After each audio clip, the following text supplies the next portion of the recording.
YouTube, how's it going? The Goat House is back. We've been doing all kinds of rankings, position rankings, core unit rankings, all kinds of stuff, duo rankings. Why not the head coaches? Let's rank all the NFL head coaches here. Should be a fun one. Should be a fun one. Would love to see what you guys think in the comments. Rank your top head coaches. Who's the best? Who would you want as your head coach if there was a head coach draft? Let us know in the comments. Right before we get started, subscriber goals at 40K by the end of this year. Plenty more to get to before the season starts, but during the season, plenty of action. Updated power rankings, recaps, predictions, score predictions against the spread, college football picks every single week. Can't wait. Hopefully you subscribe. Hopefully you can join us. Click that notification button. It'll be worth it. Click that like button, that Twitter link in the description, all that. Much appreciated. Let's talk about some coaches.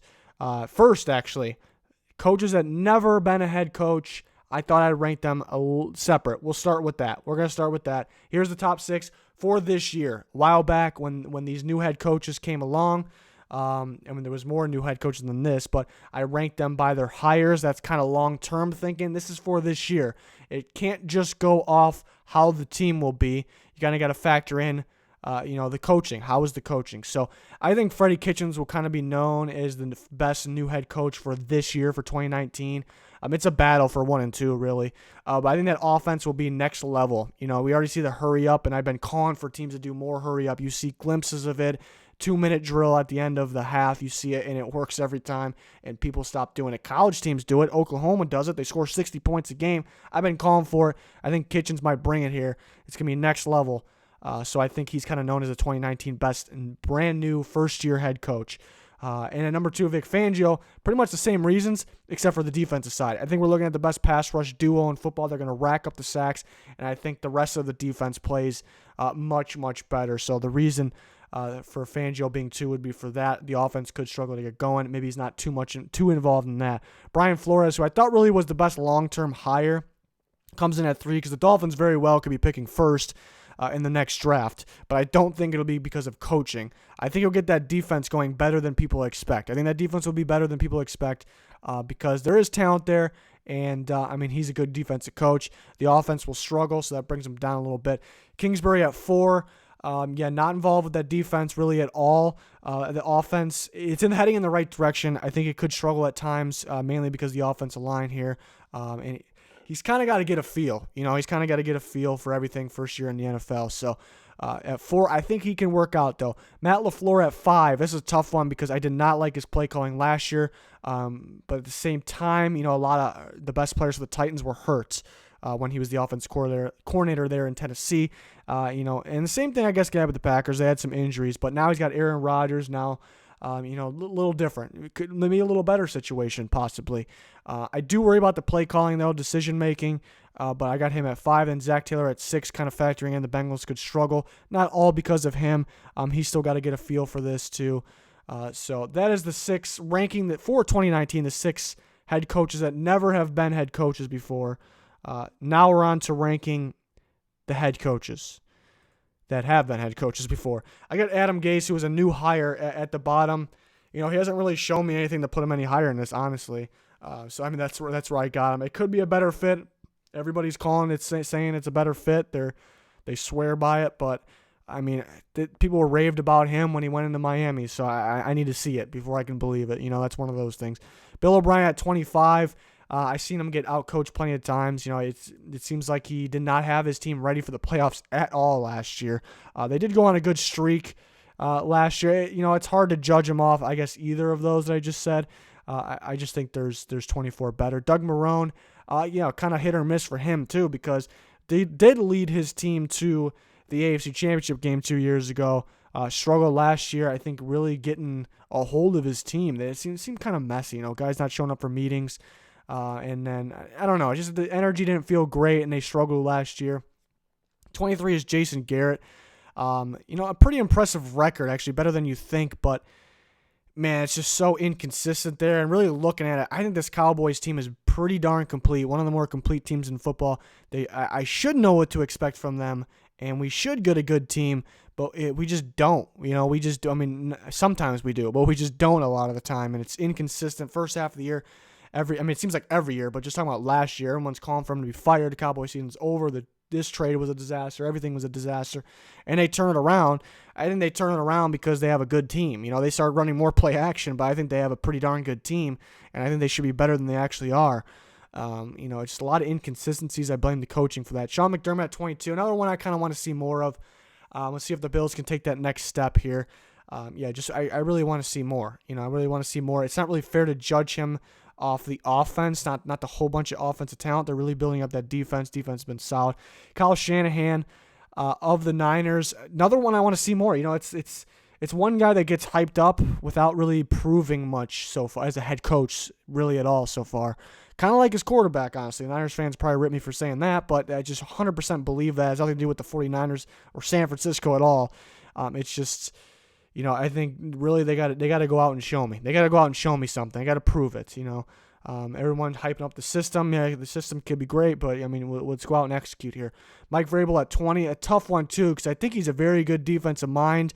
I think he's a very, very good leader as well. Did not get the Titans to the playoffs last year, but could have been due to injuries, so it's a tough one to rank. I do like his energy for the team and the defensive mind. 19 is Jay Gruden, another tough one to rank too, because I think he's got a good system offensively. I think he, better than number 19. Hasn't really had the right pieces in there either, so maybe he's better than we think. He's had his moments where people aren't too fond of him, but I think better than people think. I think same thing for number 18, Pat Shurmur. I think he's a heck of a play caller. I think he's got a heck of a playbook. It might not be fair what's going on with the Giants. If they have another bad season, will he be fired? Maybe not, but 2 more bad seasons, I think he's gone, and I don't really think it's his fault. I don't know if they have the pieces on offense for an offensive-minded coach in an offensive league. I think he's getting screwed, honestly. 17, going back to Shurmur, too, you see how the Vikings play calling, and they went to the NFC Championship game with Shurmur. He's gone, goes to the Giants, and you see how much the play calling and the offense suffered without him. I think that was a key loss. I think he's got a tremendous playbook. 17, Ron Rivera, good defensive coach, tries to get involved in the offense too. I like that. I kind of hit or miss too. He had the up and down years, so it's another tough one to rank, kind of just in the middle here. Did go to the Super Bowl though. The next group of coaches. Number 16, I'm going with Matt Patricia. Very good defensive mind. I think he's good for the Lions. I think he's the right piece for the Lions. I think they're heading in the right direction. I kind of want to see more, but I'm confident at 16. Dan Quinn, kind of one I don't really know what to make of. Kind of like the other ones, too. He's got the team to the Super Bowl. Pretty good leader. Very good defensive coach. Well, I thought was a very good defensive coach. I think he's trying to get fancy sometimes. He's moving Vic Beasley around too much, trying different things. I think the defense was just – I know the offenses are changing, but I think he's trying to do too much to his own defense, which was once really good. I think he has talent in there. They seem inconsistent. I think he has the talent that he needs to stay more consistent. I kind of put that on him. So he's at 15, did make his way to the Super Bowl. Kind of blew that a little bit, but he did make his way there. 14, Mike Zimmer of the Minnesota Vikings. I'd say maybe the best defensive coach, one of the best defensive coaches in football. So that kind of puts him towards the top, but then – not really involved in the offense, trying to get involved a little more. So that kind of brings him down there at 14. Could be a little better with this challenging, with the red flag. Could be a little better that way too.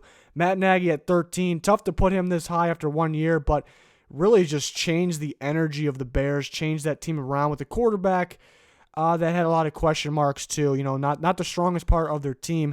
And the offensive line looked refreshed too, revamped just out of nowhere when they had the pieces they just needed the coach. So a lot of credit to Matt Nagy bringing this. It's not really a new system. It's kind of a mixture of it's a unique system. It's not this crazy new offense. We've seen it before with a Nagy twist, and I like that. Questionable in the Eagles game, I guess. At times you can't blame him too much. You can't blame him too much. I just think he didn't really trust Trubisky at times, and he trusted him it was very random. I think Trubisky was throwing actually pretty well in the fourth quarter. And then, weren't using Cohen, which kind of forcing Howard. Those would be the flaws, but obviously I have him at 13, so I think he's doing a good job there. Next few head coaches here. 12 is Bruce Arians. He took a year off there, and then now he's back. And then, I don't know if he's going to turn his Bucs team around year one, but I think he's a hell of a coach. And I don't think it's going to be his fault, obviously, that the Bucs could struggle. I think they have a lot of defensive issues. I think the offense will be better than it has been, even though it still needs a little tuning. Nothing, no revamp or rebuild or anything, but a little tuning. I just think Arians is a heck of a coach, and there's a reason he's there. Anthony Lynn at 11. I think really good for this Chargers team because we've seen them. They would struggle when you thought they shouldn't be struggling in the past, and then Anthony Lynn comes in there, and it doesn't seem to happen anymore. And I think he's a very good game planner too. Getting that team ready for that Ravens game was great. A lot of credit to Gus Bradley on that too, though. But I think Lynn's very good at preparing his team. John Gruden at 10. The Raiders might not be the 10th best team, but Gruden knows his stuff. People want to make fun of him, but he knows his stuff, and people want to make fun of him for the Khalil Mack trade. He deserves it, but that's really nothing to do with coaching. They brought in Mike Mayock for a reason there. Gruden knows he's not a GM and is not the GM. He's the coach. He's a good coach, a very good leader. Number 9 is Frank Reich of the Colts. I think a heck of a coach. I think we've seen it at the Eagles. I know he wasn't a head coach, and really kind of like Nagy, really turned around the energy, really turned around this team. And I thought there was going to be, and it would stand out, there'd be holes around this team here and there, and it really just made them disappear. He really made the team, the holes kind of disappear. The defense balled out. I know offensive-minded coach, and got the offensive line going. It just completely changed things there. We'll see if he can stay consistent there, but he's already at number 9. We're on to the top 8. Number 8 is going to be John Harbaugh. Very good leader, obviously won a Super Bowl as well. And, the fact that, he was able to bring in a totally different quarterback that he's never even seen the style before and lead that team to the playoffs. And, credit goes to, other coaches too, Martindale on the defensive side as well. But Harbaugh being in control of all that, it was a super impressive team in the circumstances, and he has the background, he has the credit too. I did not like the coaching, mainly on the offensive side in the playoff game though. That was one game, but I really didn't like it. But he's still at number 8. I think he's better than the coaches behind him. Mike Tomlin at 7. He's been taking some heat lately. The Steelers missed the playoffs for the first time in forever, so. I guess he's going to take some heat, but this guy's a leader. He brings the energy and an excellent defensive mind, and he really learned to take control of the offense when he needed to over the years too, and that's what I like too. But I think he's one of the better leaders here, and that's definitely what you need. So people are ripping Tom a little too, and it's not happening too much. I think stuff surrounding them not making the playoffs, and Antonio Brown kind of getting in there. But Tomlin, I don't think is on the hot seat. I've heard that. He's at number 7. Pete Carroll's at number 6. Gotta love Pete Carroll. Did it at USC. Failed in the NFL actually. Did it at USC and then came back and he's had success. Very good teams in Seattle. Won a Super Bowl. Should have won 2. But for this year, I still think he'll be up here. You look at the front office has been good. They built a Super Bowl team. They know how to get the pieces back, but they've been kind of going in the wrong direction, and they're leaving Big Pete here with, not a whole bunch of talent, compared to the other teams. They're kind of taking away talent. It looks like they have holes, but he kind of makes them disappear. Very impressive on both sides of the ball there. The Cowboys game in the playoffs could have been a little better, though. It was a little disappointing with the coaching in that game. Sean McVay at 5 really brought something new and unique to the league, and, other coaches are getting hired because of him. At one point he got hired because of somebody else, obviously, but really just took that Rams from the bottom to the top pretty much. Already went to the Super Bowl. I kind of get a little frustrated at him when he decides to run or doesn't decide to run late in games. That's really the only flaw. Kind of want to see more, but we know. Obviously I'm at 5. I've seen enough to know he's up here at 5, but not quite in the top 4. Number 4 and on to 1. Number 4 is going to be Sean Payton. The Saints have been, I guess, let down in the playoffs the last several years, I guess, since winning their Super Bowl. So I think they got to do a better job of executing down the line in games. So you could put some blame on Payton there, but he continues to get the team far. He continues to win games, coaching, and because of his talent. He does have very good talents. But he comes at number 4. He continues to win. Doug Peterson at 3. Won a Super Bowl recently. A unique offense. Got some other guys' jobs too. And, as long as the team's healthy, he's definitely pushing his team far. And could have went further last year. One, fluky type play could have went further and outcoached somebody else into the further step into the playoffs. So definitely Doug Peterson was kind of surprising how he took off so early in his career. Already won a Super Bowl and then top 3 coach. Andy Reid at 2. That might surprise a lot of people. He's kind of known for choking in the playoffs. don't really view it as choking. I think it's just unfortunate, unlucky situations.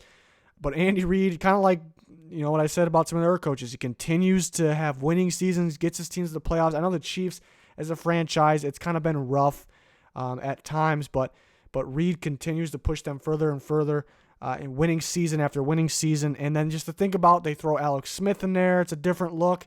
They have success. They get back to the playoffs without not really a crazy pass game. They find a way around it. They get Mahomes. It's a totally different style. First year starting, changing the system. Everything's different here. They're going to try to figure out what works, what doesn't, and just one of the best teams right off the bat. He deserves some credit for Mahomes as well. I know he has the talent, and the credit for other guys like Tyreek Hill, Kelsey, a very good offensive mind, a very good coach, a very good motivator. So I think he's at number 2. I think people will kind of rip him a little bit. Not too often, but a little bit more than he should get ripped. And then Bill Belichick, number 1. I mean, I shouldn't really have to explain it. Those are his head coaching rankings, but he's the GM as well, but involved in the offense, the defense, and it really seems like he turns it on in the playoffs, the Super Bowl too. Just a genius at getting his team ready and just game planning and just being involved, like I said, in both the offense and the defense. Very impressive. And I mean, it's the obvious number 1. Continues to win. Could be the favorites this year. And it's just, I don't have to go on about it. It's very obvious. So that was my coaching rankings. Let me know your coach rankings. Where do you think I missed? Where do you think I hit? Whatever you're feeling in the comments, love to see it. Full coverage of the NFL in season. Cannot wait. Hopefully you can join us. Click that notification button. Click that subscribe button. Click that like button. We love you if you do any of that. That's going to do it for this one, though. Thanks, everyone, for watching. Goodbye.